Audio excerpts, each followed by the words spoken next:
keep alive for you many survivors. So it was not you who sent me here, but God.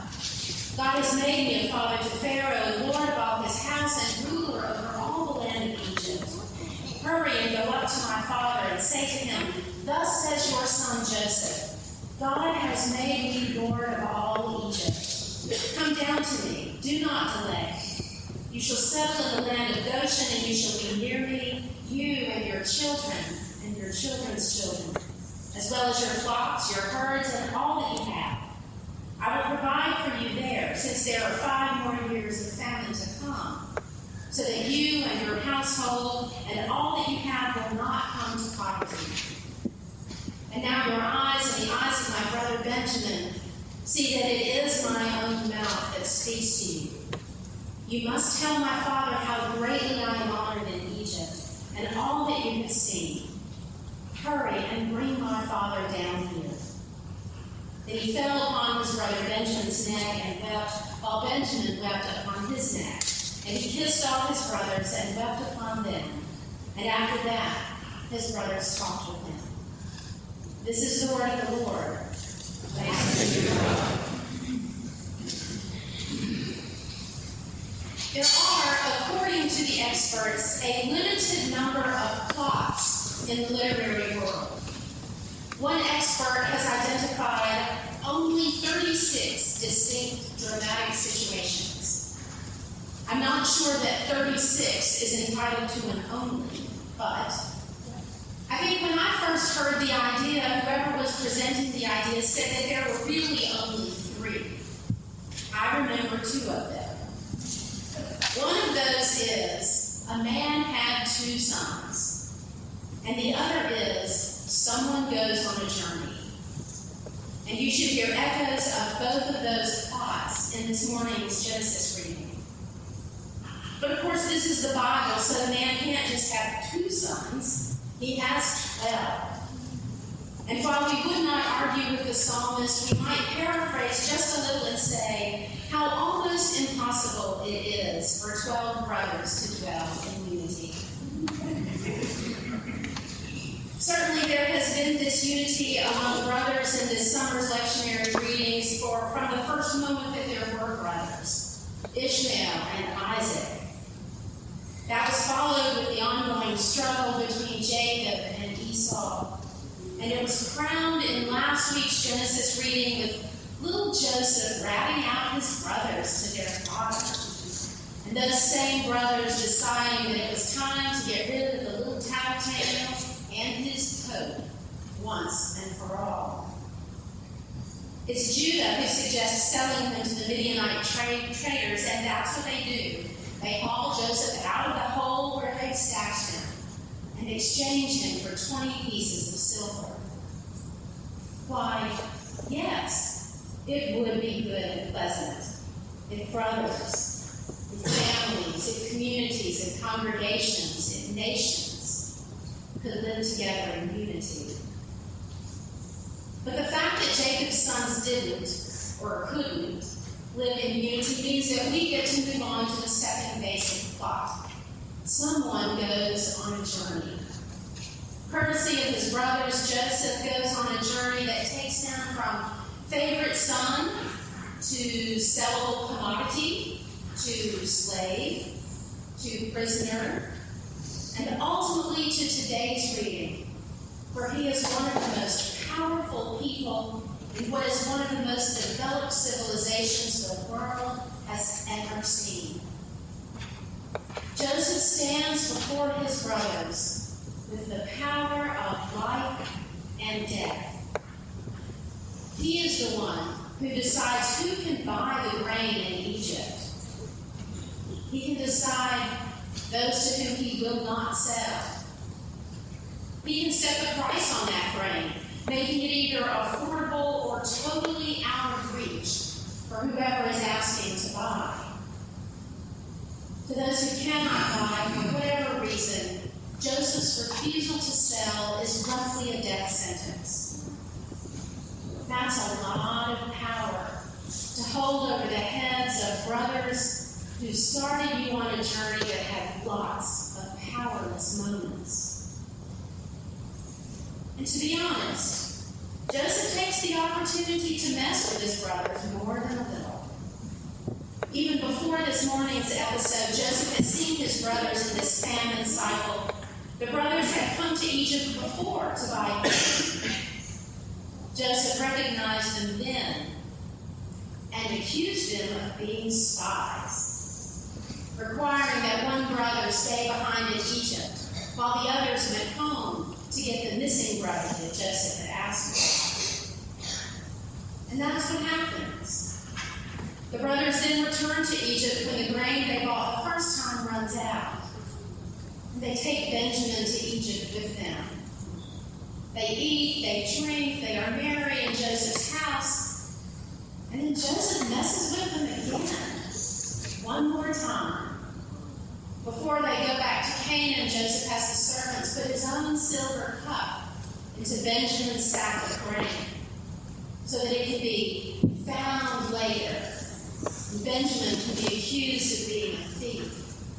And the brothers can twist in the wind, wondering what they're going to say to their father when Benjamin doesn't come home. Oh, make no mistake. Joseph works very hard to get his pound of flesh before we get to the moment of grace and mercy today. I think it's worth remembering that this whole journey that Joseph is on isn't just one continuing yes from God. That is, it is one big yes from God, a fact that Joseph will admit to his brothers. You meant it for evil, but God meant it for good. Those are really good words. They're excellent words. But I suspect that this awareness of God's yes may have been a little harder for Joseph to grasp when he was sitting in the know of the pit, or in the know of walking all the way to Egypt behind a string of camels, or the know of sitting in jail interpreting other prisoners' dreams. Nor has it been all yeses for Jacob, or the sons of Jacob. Jacob grieved the son he thought was dead. Year after year, his crops have failed. He finally has to admit that he cannot sustain his family. The brothers make multiple trips to Egypt, back and forth according to the whims of Joseph. Getting to God's yes for the descendants of Jacob isn't as direct a route as it would seem. But God's yes is absolutely there, waiting for Jacob and Joseph, all the brothers, all their descendants. And keep in mind that this yes isn't the end of the yes. The yes isn't just for Joseph or Jacob or the descendants. We have to get them to Egypt, where God will call Moses to free them. And when Jesus comes along, he too becomes part of this plot line. Matthew's gospel will quote the prophet Hosea saying, "Out of Egypt I have called my son." Egypt, again, the place of safety to which another Joseph will take his family, Mary, and their son Jesus, when they hear of Herod's threat. Now that is a plot. Surely it's as labyrinthine as anything Charles Dickens came up with, or as that huge arc of the Harry Potter stories. I remember reading somewhere that when they were filming the Harry Potter movies, they had to keep checking with J.K. Rowling to make sure they weren't leaving anything out that they were going to need in another film down the road. Remember, the books were still being written while the movies were being made. So the author knew how it was going to end, but the filmmakers didn't. So do you suppose God is more like the author or the filmmakers? Perhaps it's neither. You know, while a good author will design plots, will design twists and turns for the entertainment or the suspense of the reader, God is ultimately a simple being. You know, if your eyebrows just raised and you had to hold back a snort of provision. I understand that. But while the story of God's love for God's people has unbelievable twists and turns, probably mostly due to human choices, it's also true theologically that God is a simple being. John Calvin says it this way: the essence of God is simple and undivided, and contained in God's self entirely, in full perfection, without partition or reduction. God is simple in that God is not made up of parts. There are not diverse elements to God.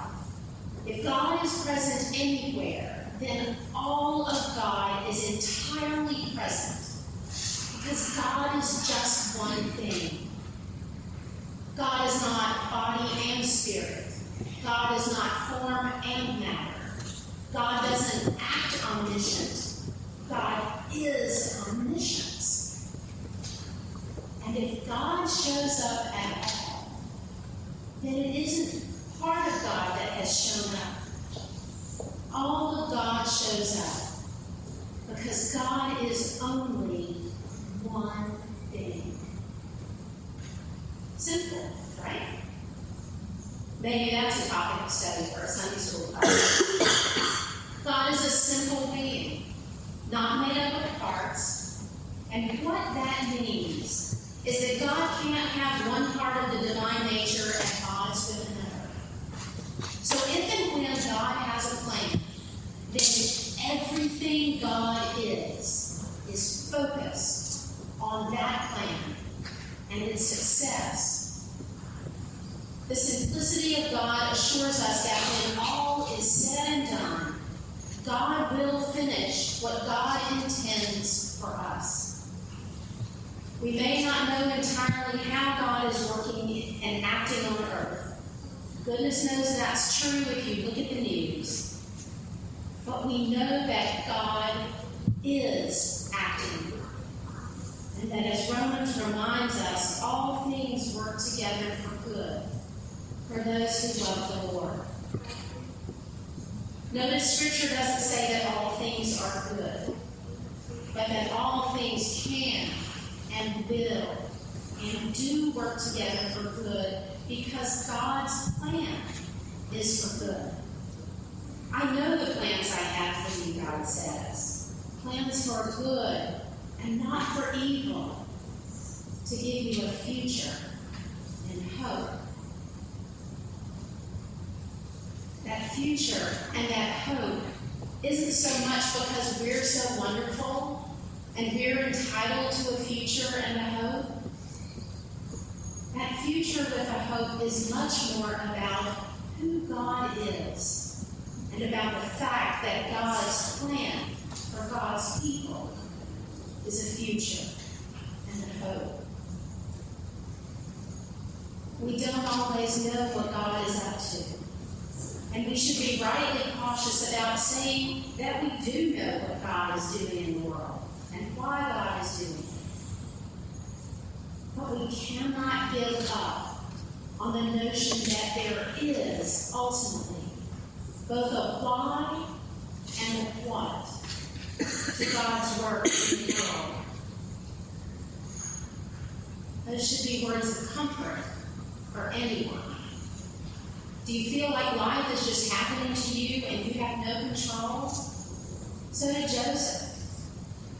Do you feel like there really isn't much of a future? So did Jacob. Do you feel like you're too exhausted to walk one more time from home to Egypt? No doubt the brothers did too. Do you feel like you've been betrayed? Do you wish a group you were part of had made different decisions? It's all in the story. A story that will have Joseph looking back and saying to his brothers, it was all God. We just have to get to that moment. We have to keep plodding behind the camel caravan that's taking us to Egypt. We have to keep plodding From Canaan to Egypt and home again, and back to Egypt, and home again, and back to Egypt. God's path is rarely the path of least resistance. We may have to go through fiery furnaces, or try seabeds, or a cross. God doesn't promise to take the bumps out of the road, but God does promise to be with us. God promises to make great things happen, but great things rarely come easily. And yet, out there is God's yes. For us as individuals, for Fondren Presbyterian Church, plans for good and not for evil, a future and a hope, a time when we look back and say, it was all God. That's the plan. To God be the glory now and forever.